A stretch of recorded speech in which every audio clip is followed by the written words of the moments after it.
Okay. Hello, everyone. Welcome to Concordia University's Fourth Space.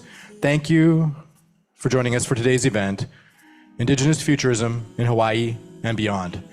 We're really happy to welcome Solomon Enos for an artist talk this afternoon.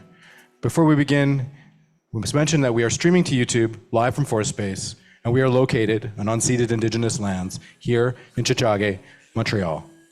I'd like to extend our gratitude to the Kanaka Nation, for the caretakers of the lands and waters we're meeting on, for their teachings about the earth and our relations to it. Here at Fourth Space, we work with our university community to help mobilize knowledge by co-creating daily activities that examine research questions and projects in development across the university. We're running today's event as a live stream Zoom meeting, so we welcome comments, questions there via the chat. Those of you in the space, if you have a question, just raise your hand, let us know, and we'll get a microphone over to you.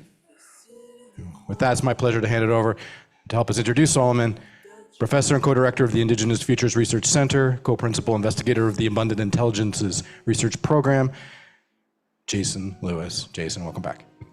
Thank you, Doug. So really excited to be here today. I want to begin actually by thanking Skawanati, the co-director of ABTEC and a founding board member of Daphne, Jojagi's first Indigenous artist-run gallery. ABTEC and Daphne partnered to bring Solomon to Montreal for the two exhibitions of his work that opened last Friday on National Indigenous Peoples Day. The first is an online in ABTEC's virtual gallery, and the other is in person with a solo show at Daphne and a group show at Elephant Gallery. Skawanati curated both of these exhibitions. I would also like to thank our funders, the Social Sciences and Humanities Research Council and Le Fonds de Recherche du Québec. And finally, I want to extend a warm thank you to Fourth Space for hosting us for this event. You guys always do such a fantastic job. Really love being here. And also want to mention that a co-sponsor of this particular event is the Indigenous Futures Research Center. So we have a lot planned. I think it's going to be a full next hour and 45 minutes. So we'll begin with a presentation from Solomon. This will include a demonstration of how he sculpts in virtual reality, as well as some live drawing. I don't know if people saw, but he's already started on the floor down here. So he's going to continue to work on that and talk to us about it. And Solomon encourages people to feel free to ask questions why he's presenting, why he's doing any of this stuff. I was just in Hawaii. He was doing an artist in residency at the Festival of the Pacific, and it was very impressive because he was totally entertaining people coming into the studio space while he had the Oculus on and was actually making things and answering questions from them and making things and stuff like that. So he can do a lot of things at the same time. So don't hesitate if you have questions. And then at some point, we'll sort of sit back down and do a Q&A, and then also like very formally open it to you guys to ask any questions that you might have. Solomon is very friendly and gregarious. Do not be shy about asking him questions. He is, among the many things that he is also an educator and really invested in sort of communicating what he knows and what he is interested in to the younger generation. So if you're here in the space with us, then there will be a microphone that gets passed around. Please use that so that it goes out through the live stream. And if you're online, you can use the Zoom, the chat or the Q&A window? The chat window? Or either, it seemed like they're saying. Okay, great. Okay, so who is Solomon Enos? He is a Kanaka Maoli, or Native Hawaiian artist, illustrator, and visionary. Born and raised in Makaha Valley in Oahu, Hawai'i, Solomon has been making art for more than 30 years in a wide variety of media, including oil paintings, book illustrations, murals, games, all kinds of different things. Blending science fiction and fantasy with traditional and contemporary practices, his work explores themes of collective consciousness, ancestry, and identity. Solomon is exhibited in Biennale X, or 10, Honolulu Museum of Art, the 6th Asia Pacific Triennial of Contemporary Art in Queensland Art Gallery, Contact Art Exhibitions, and others. His work is held in private collections and the public collections of the Smithsonian Asian Pacific American Center and the Hawaii State Art Museum. He has led numerous community mural projects and received art commissions for hotels, corporate offices, public buildings, and schools in Hawaii. His latest works include murals and augmented reality installations for Google and Disney, which I'm hoping you talk about. I don't know how much you can talk about, but it would be great if you talked about those. So on a personal note, I've known about Solomon's work for almost a decade. I have found the exuberance with which he goes about imagining alternative futures for the Hawaiian community to be a key inspiration for our own work on Indigenous future imaginaries. So I'm really, really pleased, Solomon, that you accepted Skawanati's invitation to come here and be with us for this 2 weeks. It's really amazing to have you here. So without any further ado, it's all yours. Oh, wonderful, wonderful. Hi. Aloha, welcome everyone, and thank you so much for making the way open. Again, a huge mahalo to Skawanati and her ohana, Jason, and all the many hands that have worked to prepare the soil for these conversations to bloom and cultivate. As an artist and a sculptor and a creator and a strategic troublemaker, it's a real joy. It's a real joy to kind of remind everyone that in all of our cultures, in all of our traditions, there are tricksters. There are the characters that take on the seemingly insurmountable challenges and transcend them. Basically, they're able to do the things that we think are impossible. And being able to dream in the realm of the impossible, being able to cultivate new real-world solutions begins with a sense of absolute freedom, absolute boundless enthusiasm.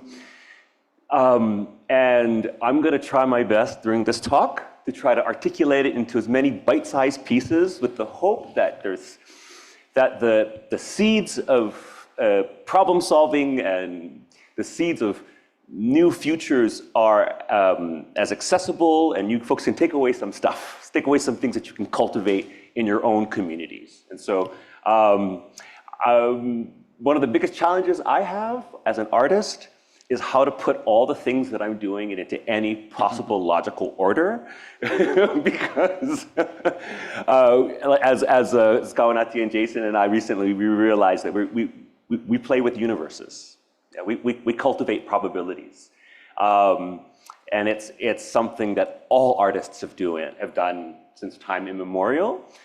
And probably if we could talk about the artist as the modern day shamans, as one possible analogy that we have for our past, because within Hawaii, our kahuna, they thought about things in terms of thousands of years. That's the kind of planning that we're going to need, especially if we're, deciding to take a 3,000-year voyage to the Pleiades system. There's a whole bunch of ancestral knowledge that will be highly applicable, okay, so I won't go into it. Jason is going to be amongst many things, many roles. Today, he's going to be an invaluable navigator to keep me on course, because I whim a lot. So to try to create as many win-win situations. That was the first. Many terrible puns that will inevitably, rise to the surface. And so I apologize ahead of time. Okay, great. Well, so I would like you, I would like you to talk about Fantastica. Oh, sure. Right, because that's one of the first entries for me into your work. But I think talking about this idea of what does it mean to sort of build universes, right? And why do that work, right? To try to sort of imagine a universe and then sort of populate it so people can see what it is you're trying to do. Absolutely. So in order to get enough running room to take this idea, to take off, I'm going to back up, and I'm going to try to condense strategically a bit of my life story into, to take basically an entire forest and to pack it up into a seed. So I'll try to see if I can sum up a little bit of why I am in 5 or 10 minutes, tops-ish. Okay. So I grew up as part of a family of activists. And so my family, both Hawaiian, both sides of my mother and father, both Native Hawaiian, both hippies, got their education in the late 60s from the University of Hawaii. They traveled back to where we're from in Wai'anae. Wai'anae has the largest concentration of Native Hawaiians in the state. And it is the trend we are going to completely reorganize, break down, compost and return to soil is this trend that Indigenous peoples have the worst statistics. That is a current state of things that is like a blistering of a thing. It's almost like what a wound does. It's a scabbing, it's a keloid. It's not the skin though. It's a reaction to trauma, but we are not the trauma. We are the nutrition, we are the new growth. And in Hawaii, there's a term called pula pula. Pula pula are all the seedlings that come up after the destruction of the lava flow, after Pele's wrath, right? And Pele has every right to be wrathful. But all the new things that grow are the pula pula. And so I like to think of the idea that as an artist, we're cultivating new growth after a time of destruction. My biggest challenge is staying on one conversation, and so I'm gonna come right back to that first conversation. Yeah, that's okay. So far it's making sense. Okay, so far it's making okay. sense. I talk a little bit like how I paint, which means I'm over here, and then I'm over there, and then I'm over there, and then I'm over there. So everything I'm gonna say is probably out of chronological sequence, which is kind of example of nonlinear thinking, which is inherently a little bit tricky to follow. So anyway, okay. There'll be a whole series of disclaimers that happen all throughout the talk. Okay, anyway, so when I was growing up, we would go traveling up into the back of Wai'anae Valley. And we would be there with other Native Hawaiians, many of them in recovery, many of them, and here really critical is that we talk about at hope as opposed to at risk. We put, words have power. We put the emphasis on what we want as opposed to feeding the words or feeding the things that we don't want. So which is why peaceful resistance might be a better way of saying nonviolence. Because violence, but we're introducing the poison back without knowing that we are, maybe consciously. So we put the emphasis on this is what we want. This is what we want to see. We want to see peaceful resistance. We want to help cultivate at hope, putting the emphasis on all the good that can come out of our community, and particularly our youth. So anyway, back in the late 70s, right around the time I was born, we went up into the back of the valley, and there were acres and acres of invasive trees, invasive plants, broken bottles, broken cars, and so as we began to remove all of that debris from the land, underneath the soil were acres of agrarian sites, ancient agrarian sites, and we call them lo'ikalo, but they are taro fields or terrace systems that basically carved up into the back of the side of the valley. And what I witnessed as people were pulling rubbish off of the land, they were pulling rubbish out of themselves, their identity, and they realized that they're not the scar tissue. They are the deep taproot. They are thousands and thousands of years of profound history. And to know that our ancestors, the vast majority of our ancestors, if we go back 20,000 years, 40,000 years, for the most part, were born, lived, and passed away in a world of wonder, in a world of profound joy. And in fact, I have a hypothesis, and that I think that our ancestors had a capacity for joy that we today don't have any context for. Like, if we think being happy is somewhere in between the range, if we, between 1 and 30, like 30th is the happiest moment of your life, like the most, whatever that might be, whatever criteria meets that happiness. I think that we have the capacity to pump it up to like 90. I think there's a way, imagine being the happiest happy, and quintuple it. I don't know. why not, right? Why put a Let's cap? try. Yeah. Why put a cap on getting access to the very chemicals that are already in our own bodies that allow us to feel joy? Joy comes from a reaction from the external world, but all the actual chemicals that cause, like for example, my face to be smiling, I've been smiling for years and it just got stuck.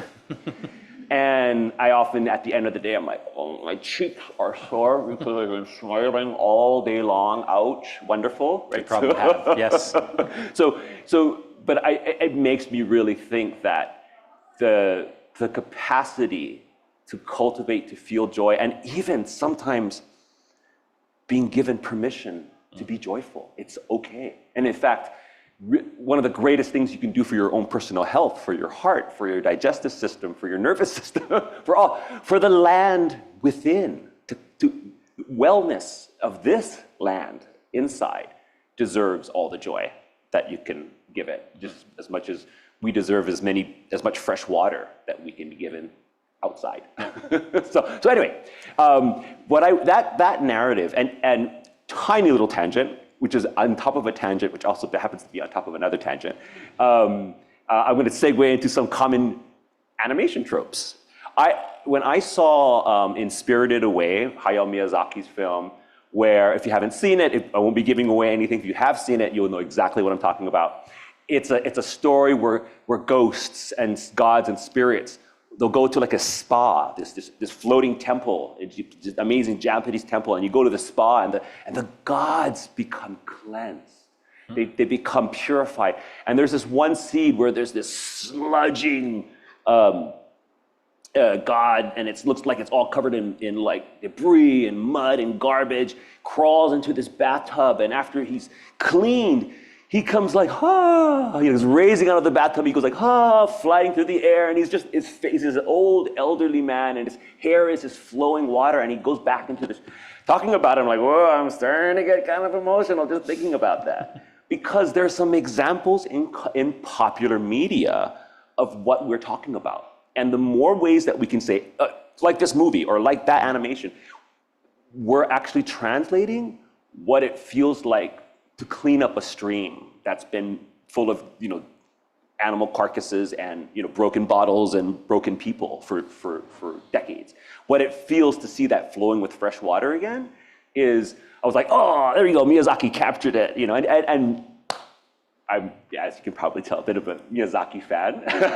so anyway, that's my backing up. Now, moving forward, probably it was around 2000. Wait, actually, before you go to 2000, can you talk a little bit more about the work that you guys were doing on the land and both the land restoration work and then like the people restoration work? Absolutely. Because I think it's a really amazing model for how to address both of those things at the same time. Absolutely. So both my parents were involved. My mother actually had a degree in health. And so there was a local clinic that was part of our project, the Waianae Coast Comprehensive Health Center. And to begin to address the high rates of hypertension, diabetes, all those statistics, they wanted to kind of create a partnership, to have a land base, because building community gardens, which was another facet of what we were doing, we were both opening up ancient gardens, and we were building new gardens. Right. And in both, we were bringing the life back. We were getting people involved in being reconnected with their culture through having a very strong land base. And so being activists, my parents realized that there's a lot of ways that you can get engaged and other ways that you can be activated, right? And you can go and protest, you can hold up signs. We did a bit of that. I think that was important. I grew up thinking that all kids went to community meetings every Thursday. I was like, where are all my friends? Why am I the only kid here? And I realized there aren't. So growing up in a nonprofit environment meant that basically we were always thinking about not necessarily what are we going to be okay as a family, but is our community going to be okay? And so my father, he got trained, he had gotten a master's in fine art. He was going to come back to Waianae, and his area was he was going to teach art.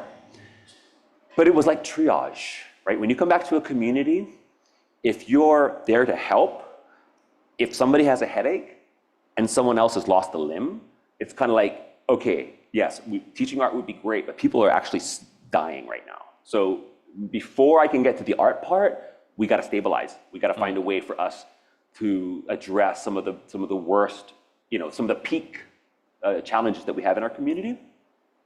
And so what I did was I inherited all of his art books. But they were written in the 60s and 70s, so they were of their time. And so most of the characters that most of the artists that I came across were very much men, mostly white men. So I am in dire need of updating my art inspiration. It's a bit better. It's a big one. But I started with a general trajectory that these artists were the ones that are always pushing the envelope, and that's what I took away from, especially Dadaism. I think at about 7 or 8 or 9 years, I was like, Dadaism. How can I be an experimental Dadaist indigenous artist? So this conversation is kind of part of that. The fact that it doesn't probably fall into any conventional category, in which case I keep interrupting myself every 35 seconds. Anyway, so and not being able to finish one idea, which is, thank you. Lots of good ideas. So oh well, thank you. Planting seeds, like you said. That's right. So that's right. A bit like broadcasting and seeing what's going on there. So I appreciate your folks' patience with my rambling. What we ended up doing was, I think my parents both realized that the land itself was the canvas. The people were the medium. And what needed to happen was people needed to remember who they were. They need to wake up. So part of addressing some of the issues around substance abuse was literally to go and sweat it out. Get on the land, get into the sun, bleed a little bit, sweat a little bit. And watch the water flow again into parched soils, feel that icy cold water in contrast with the heat of the sun, and remember what it was like to think back thousands of years. Right. And to be not the contemporary culture, which is, contemporary Western culture is an adolescent phase. It's a bit precocious. Where are your parents, basically, that we had? Where are the elder cultures? And the responsibility in Hawaii is the elder people, the elder cultures, and I think this is kind of a universal narrative, and this applies to basically everywhere on Earth. The elder people of this place, whether it's the Sami peoples in Norway or Sweden, whether it's the indigenous peoples of the British Isles, whether it's the indigenous peoples of Aotearoa, whether it's the indigenous peoples of right across Africa, where the indigenous peoples of Hawaii, we basically have within us best practices in how to be able to share and manage and dance with our natural resources. And so, getting back to the original question, what my family realized was that protesting, maybe one of the most direct and fruitful way to actually protest is to do edible activism. That is to say, start growing food, start practicing sovereignty, practicing self-sufficiency. And in Hawaii, we were, now, this was actually really, really important because Hawaii is actually one of the rare and it shouldn't be rare. It would be great if it wasn't rare. It wasn't the only one, but we're one of the, we're bucking the trend because we're an indigenous culture that is on the bounce back, that we are thriving, that our language is returning, in leaps and staggers and bounces and bounds here and there, but not in big consistent strides per se. But there's I think a really powerful role that we can place to show that there is a way to transform hundreds of years of tragedy into new soil. And that there is a way to talk about things like futurism, to talk about alternative realities and alternative narratives that run parallel to this story in a way that doesn't diminish, it doesn't replace, it doesn't in any way, I hope, lessen the need for justice, because justice deferred is justice delayed, but but there's a way to strike a balance. In other words, there's a way to keep moving forward. Well, I just want to note, so the time period you're talking about is like a particular moment of hope. Yes. Like sort of kind of a reversal of a downward trajectory, or many downward trajectories sort of start to turn that around. And it's a period of time called the Hawaiian Renaissance, which is the sort of the 60s, going into the 70s a little bit. And then also another part of the thing I think it's useful for people to know is that part of what happened in Hawaii is that for hundreds, if not thousands of years, there was a development of land management that managed to sustain actually quite a large population over the long term, and it's based on this the system of Ahupua,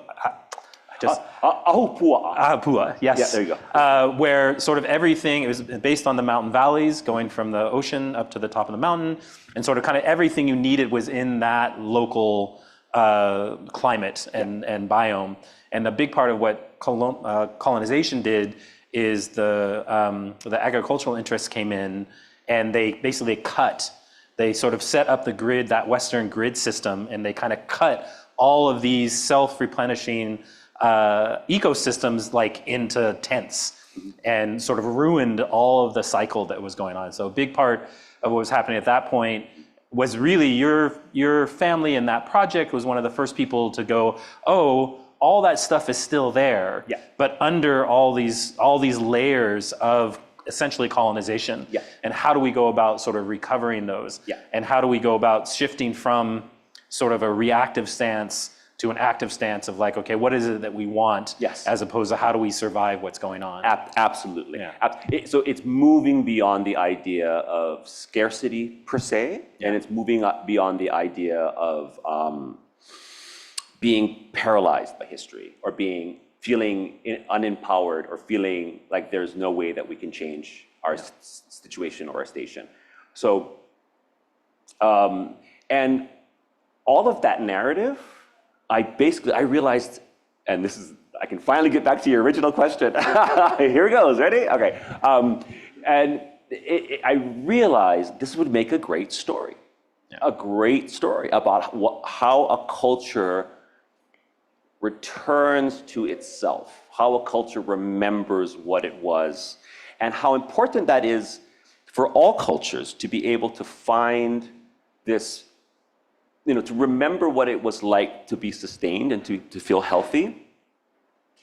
And so in order to do that though, on my end, whereas there are actual doable things that can happen within communities, that my family and many families right across the globe. I mean, there are many communities that are doing work similar, not quite exactly like what was happening in Hawaii, but to be able to be in solidarity with these peoples was really important. So I figured that if I can come up with a useful paradigm to express this idea, kind of a template, a vehicle, a medium, and that was, and anybody can do this, and this is why it's quite fun. Well, at least I've been having lots of fun with it. Where would we be had we never been interrupted? What would have happened if one day we went out and like, oh, no cook, no sales on the horizon. All right, back to our project, back to what we've been doing for thousands of years. And in order to do that, what I wanted to do, so first of all, as soon as I learned about parallel dimensions, I said, oh my goodness, there's all these parallel realities. There are a whole spectrum of other realities. I mean, I'm going to dare and just say there are, right? I mean, because we don't know what there isn't, and we don't know what there is. So, yay, right? So there are parallel realities where we're actually having these conversations, but all of the cultures that we're talking about are thriving. They're there. Those ancient waters are flowing. There wasn't the degrees of trauma that we've faced within indigenous cultures today. So I just take some joy from knowing that there are other dimensions where all these other possibilities. I mean, there's probably other dimensions where it's been a lot worse. So, but anyway, I'm going to focus on the good parallel dimensions. But it really comes from this idea that. So anyway, Polyfantastica. Polyfantastica. So there we go. I keep forgetting that you guys don't can't see what I can see in my brain. It's just why I'm like, oh, can't you? Oh, you can't. That's true. So I said, okay, first of all, I'm gonna find a book. I'm gonna try to find a book. And I was never able to find it. And it was a kind of a book that was a picture book. And I said, okay, well, this is the format that I'm gonna use. Because I kind of want to find an example of something that already existed that I could kind of borrow from. And so this is what I did. I got 200 sheets of 11 by 14 Bristol paper. So stack about this big, about 200 sheets. Each sheet, I folded it in half to make 7 by 9, 10, 11, yeah, 7 by 11. So they're folded in half. On the first page, I drew a book cover of what I would imagine the most important event that happened on year one. Year one begins, we are in a, and this is another important dynamic here. I'm beginning with a parallel Earth. And this Earth is called Honua, which is our word for Earth. And I've kind of rearranged some of the islands and continents and things. This is really important because now I have absolute license to make up anything. If I actually said, well, this is going to be a much more representational alternative history, I need to know what the status of Japan is, and Germany, and Hawaii, and all of Europe, and blah, blah, blah, blah, blah. That's way too much work to do. I'd rather just start with my own sandbox and just play with a completely fresh Earth. And it'll allow me to cut to the chase. It'll allow me just to start making, right? And so I said to myself, so here's the planet. It's bigger than this Earth. It's a livable planet. It's got many of the same conditions that we have. It is also even more of an ocean planet. It does have like a Pangea. It has a macro continent, but then the rest of this is just millions of square miles of ocean. And there are bazillions of islands that just, bejewel this floating sapphire gem. And one day, people wake up, they look up out on the horizon, there are ships. But the ships are full of dust, some kind of pandemic. The people were fleeing. These pseudo-Europeans were fleeing some kind of a disease. By the time they arrive to the core islands, they've been bleached by the sun, they've been purified. There's no disease on these ships, but what there is fear. And so, colonists didn't bring war. Indigenous peoples were still grappling. We in Hawaii we've been predominantly peaceful. The wars do stand out, and they're as brutal as many other wars. We don't have chemicals. We're not throwing around nuclear weapons or anything on that scale, but they were horrible, and they were absolutely reprehensible. And to borrow a little bit of Isaac Asimov, and I will jump around periodically. I'll keep my references really, really short though. But I think Asimov, and this is a paraphrase, violence is the last refuge of the incompetent, which would sound like fighting words if I was talking to somebody who has a long history in the military and say, what do you mean? What do you mean working? Like, because maybe this idea that there will always be war is the reason why we seem to always have war, is that becomes a narrative that we hold on to because we don't really know what else to hold on to. And so to that I say, will we always have war?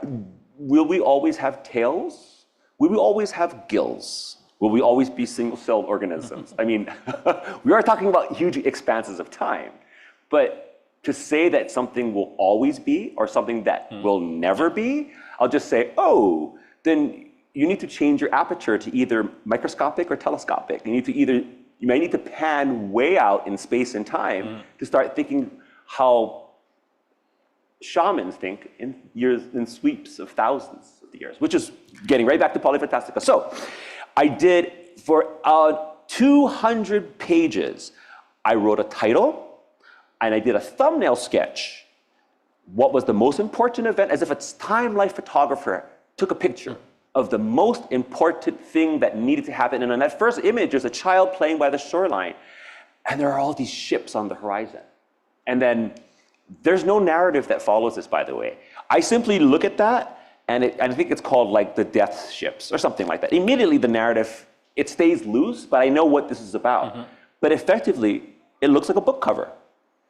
I then chose what was the most important event roughly 100 years later. So in other words, the most important centennial event.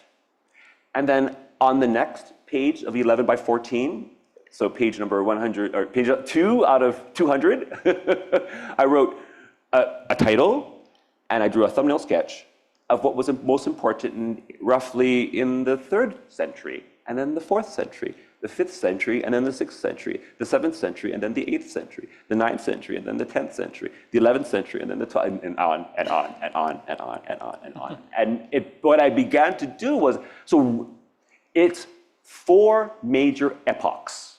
Each epoch is 10,000 years.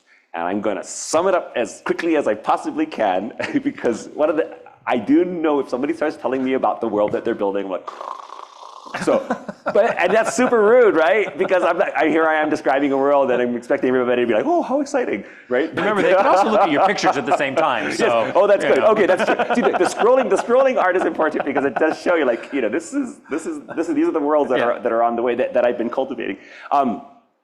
But I created this way because I simply wanted to be able to create huge swaths of time. But I didn't want to fix too much of a narrative on any one particular story. I just want to create a placeholder. Every single one of these centennial events basically were, again, it was a basic sketch, it was an outline for an idea. Once I got to page 200, and again, I'm splitting each page into 2 centuries, I've then covered 40,000 years of time. The first 10,000 years, I dedicated it to Ku. Ku is one of our akua or gods, and I'll just, you know, I'll just say gods. With it. Goes for now. We're going to work with doable things, so we don't have enough time to come up with a much better. So Ku is one of our gods of war and politics, and in the first 10,000 years of the world I've created, by the end of that 10,000 years, half of Honua has attained a kind of nascent collective consciousness. Kind of what we would be doing with the internet once we are able to harness the best of connecting human beings together in ways that we have never done before, at least that we can think of. Yeah. But in this internet, or in this connectivity, mountains are the computers, trees are the actual transmitters, the oceans, it's almost like we're all born with amazing radios. We all have them, and this is where we cross a little bit into my hypothesis as in reality. I mean, I do believe these things and I don't believe these things. I mean, again, I'm straddling back and forth between the idea that I want to understand real world science. I don't want to make up new science, because that's actually a lot more work. So I'd rather talk about what I have learned. And being an avid listener of, like in the United States, we have National Public Radio, and then actually I listen to a lot of the BBC World Service, sometimes Deutsche Welle. I basically have tons of narratives that are playing in my head all the time, so that I can draw from those things and bring them into this fantastical world. So I'm trying to base all the magic on the magic that we already have. Because what we have is magic. Yeah. Consciousness is magic. The fact that I can say banana and everybody just thought of a banana right now is magic. The fact that you can put up with my rambling, or maybe not putting up whether or not it's a well, anyway, the fact that you can understand the things that I'm talking about is the magic number one that absolutely everybody has, and that I've never gotten over consciousness. Like I wake up every morning and I'm like, oh, I'm conscious. Well, and okay, getting back to the original idea. So 10,000 years, half a world wakes up. At the next 10,000 years is dedicated to Lono, the god of peace and agriculture. And so by the year 20,000, all of the earth has become sentient.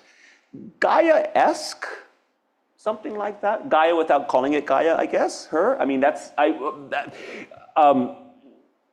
reason why there's not a lot of narrative associated, there are literally 400 book covers. Each book cover covers about 100 years of time.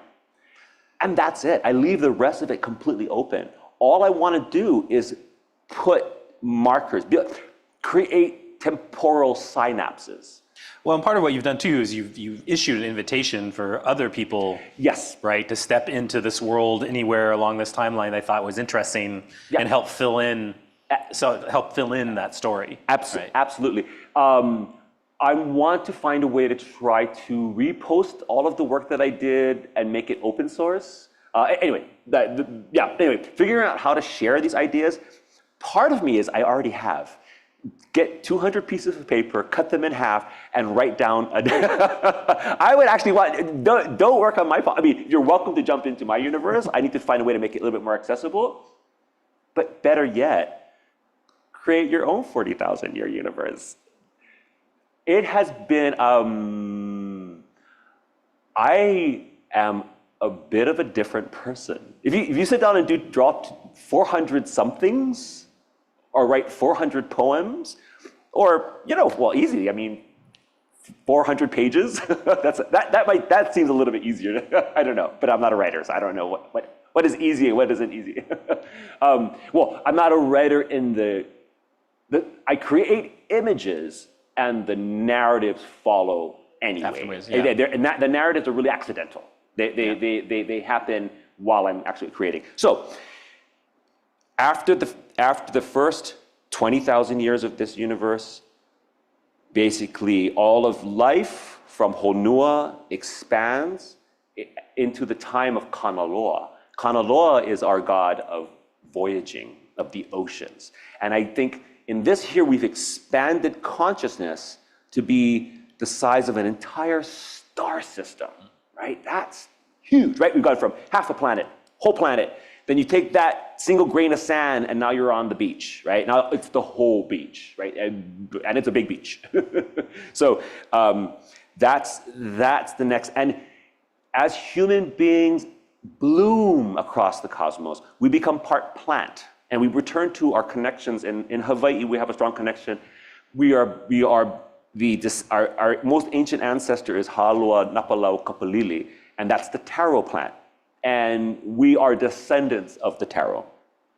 And then so in my, I'm just saying, well, if we can come from a plant, we can return to a plant. And we basically bloom across the cosmos. And one of the most important things that we learn how to do as we expand our organic internet kind of a technology, planets themselves become receivers and nodes and conduits for this information. But before we do anything, whenever we meet a planet or a moon, in this narrative, we learn to talk to planets and we speak moon. And we ask, would you like life? And if the moon, or our humble interpretation of what life is, and if the planet or moon says, no, thank you, or we're good, we'll say, okay, we'll just go ask your other million friends or billion friends if they want life. In that way, we would never colonize anything ever again. And so in this story, human beings are expanding across the cosmos, but they're dancing with the stars. They're not conquering anything ever again. So I think that's one of the really powerful things is thinking about how to expand that in positive ways, right? And thinking through what that might look like. And it reminds me of Scalinati's work, the Peacemaker Returns, sort of thinking about how to take Haudenosaunee governance protocols and sort of unite the Haudenosaunee and then unite the planet and then sort of unite other alien beings out into the universe, right? And sort of thinking about what does it mean to go out into the universe in that direction as opposed to the exploitative or the, Exactly. oh, we're going to meet a hostile environment and so we got to be ready for the hostile environment. Right. Okay, that's good, I think. Yes. Unless there's Oh, anything you're dying to say. There's one more. There's the last 10,000 years. The last 10,000. Yes. We've gone to 30,000 years in 3 hours only. No, it's not like 3 hours. Probably the 3 hours for you folks. The last 10,000 years is a 10 dedicated to Kane. And Kane is the god of fresh water and light and procreation. And in this respect, we've moved from one humble star system, and now we've grown to the size of an entire galaxy. And by the end of the galaxy, at the end of the 40,000 year timeline, the things that used to be humans have, even by early 30th millennium, we have about 78 sensory systems. To think back at a time when we had 5 or 6 senses, our far, far, far future ancestors would be like, how did you guys get anywhere with only 5 or 6 senses? How did you actually see it? How did you experience reality without having access to this new sense and that new sense and that new sense? And so the painting that I started this morning at around 11-ish, I was gonna do a live painting, but I got carried away. So, and I worked on it just until like it's 3 o'clock. Okay, great. So this character is, and by the way, to sum this all up, the gift I have given myself, I can play across a 40,000 year narrative. I have my own Netflix streaming service in my mind. I've effectively, Fantastica in a way is an artificial intelligence. It is now way smarter than I am. It's able to, I don't know how to turn it off. That's the only problem. So the side effect of creating your own world, of creating your own universes, and this is gonna sound so rude. People ask me, like, have you seen the latest movie or have you watched? I'm like, tell me how it ends because I'll never watch it. I'm way more interested in the movie that's playing in my mind. I've hacked my operating system and I can watch an endless stream of my own animations, I can play my own video games, I can create my own complete narratives all the time and whenever I want to.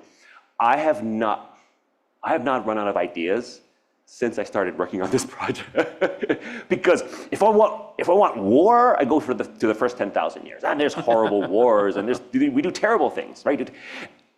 But if I want some weird space opera where human beings are reorganizing moons and stars, because stars asked to be reorganized, human beings have grown to the size of nebulae, and their gut biome is actually quasars and things like that. One day I will have an artist block, and I will say, phew, I can take a break for like 45 minutes. And this is what I've been able to give myself. Yeah. And the quicker I can give it away, the better. Effectively, I found fire, and it's an internal fire. And I can bring it out in the form of artwork, and if I'm trying to make all the things that I'm doing as open source as possible. If I were a native plant, I'd be like, you want seeds? You want to propagate this plant? Oh my gosh, I make millions of seeds. Please take as much as you possibly can. People may exploit these seeds. I think 10 times more people are going to cultivate those seeds. And that's what gets me super excited about sharing something that has worked for me, that within the Hawaiian community, I am an experimental artist. I am a little bit, my favorite comedian would be like Andy Kaufman. So that probably should give it all away. Okay. But it's basically, I feel this perennial sense of wanderlust. My ancestors knew before we got to the islands. I have a lot of other friends, some of my Tongan friends and Aotearoa friends from Aotearoa, they say, you Hawaiians, you're the romantics. You're always dreaming, always like, going on and on about things that, not right here, but the thing that's on the horizon.